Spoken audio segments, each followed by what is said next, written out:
it's Abby and Chloe with Library Lounge. Today we're interviewing Miss Eichler about the Holocaust. Why do we study the Holocaust, Miss Eichler? Just like any part of history, the reason that we study it is, first of all, to understand what came before us, but also to try to learn from the past and to try to see patterns and avoid them in the future.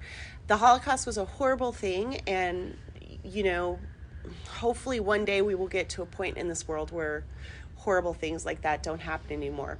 But they are still happening, so we obviously still need to learn about them. How, when, and where did the Holocaust start? So after World War I, the country of Germany was in really bad economic situation.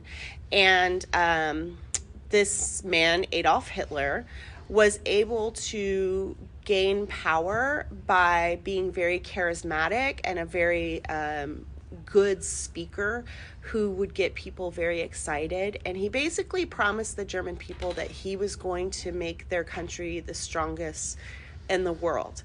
And one of the ways that he got the people who were Nazis to come together is he chose certain groups of people for them to use as what's called a scapegoat. So he said, you know what? Our economy is terrible because all these Jewish people are here and they're taking all our money. And they're not really Germans because they're a different race, which wasn't true. The Jewish people living in Germany were Germans. They had been born in Germany, And then the part that some people don't realize is that it wasn't just people in Germany that ended up being murdered and tortured by Hitler and the Nazi Party.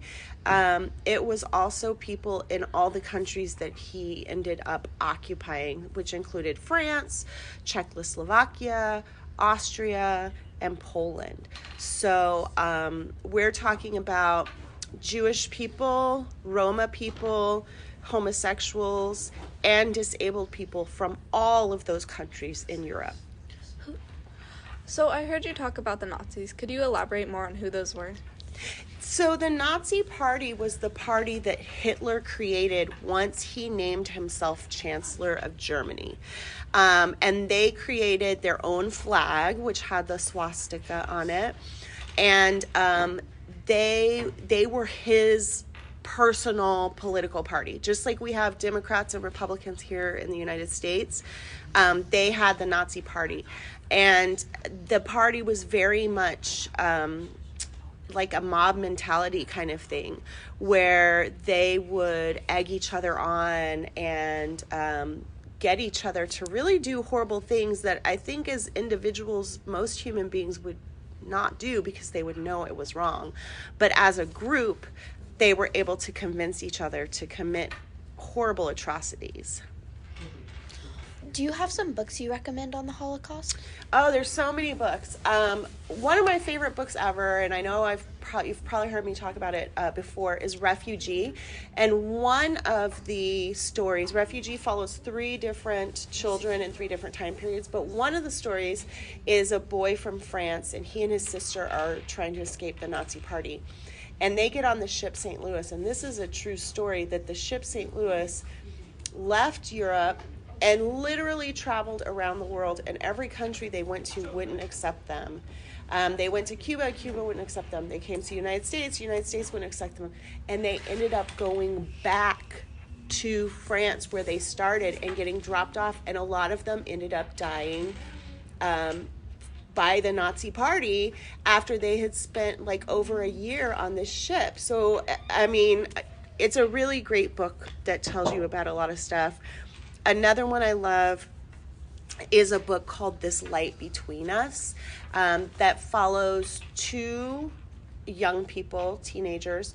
One is a Jewish French girl, and one is an American Japanese boy, and he's put in an internment camp here in the United States, and she's put in a concentration camp in Germany, and it shows like the parallel between their lives.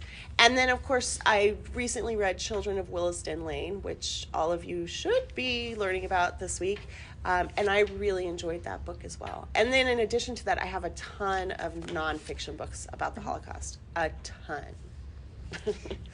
Thank you, Miss Eichler.